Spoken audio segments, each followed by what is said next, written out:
ಹೇ ಕೊಡ. ಏ ಬಿಡ, ನಾನು ನಿನಗೇನೋ ಹೇಳೋಣ ಅಂತ ಬಂದೆ.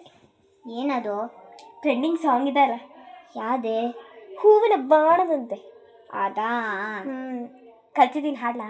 ಅಪ್ಪ ನೀನು ಹಾಡೋದ? ಬೇಡ ಬೇಡ. ಇಲ್ಲ ಕಣೆ, ಕಲ್ತಿದ್ದೀನಿ. ಬೇಡಪ್ಪ. ಇಲ್ಲಾಂದ್ರೆ ನಿನ್ನ ಸೀಕ್ರೆಟ್ ಅಲ್ಲ, ಅಮ್ಮಂಗೆ ಹೇಳ್ತೀನಿ. ಹಾಡು ಹಾಡು ಹೇಳಬೇಡ. ಸ್ಟಾರ್ಟ್ ಮಾಡ್ತೀನಿ. ಹೂವಿನ ಬಾಣದಂತೆ ಯಾರಿಗೂ ಕಾಣದಂತೆ, ಹಾಡಿನ ಸಾಲಿನಲ್ಲಿ ಮೂಡಿದ ಪ್ರಾಣದಂತೆ, ಶೀಘ್ರವಾದಂತೆ ಬಂದೇನು, ನೀ ಬಂದ ಮೇಲೆ ಬಾಕಿ ಮಾತೇನು.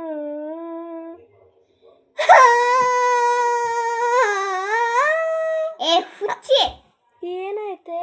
ಹಾಡದ್ ನೋಡಿದ್ರೆ ಹೆಂಗ್ ಹಾಡ್ತೀಯ ಗೊತ್ತಾ? ಸರಿ ಬಿಡಪ್ಪ, ಹೋಗಿ ನಮ್ಮ ಅಮ್ಮನ ಹತ್ರ ಹಾಡ್ತೀನಿ.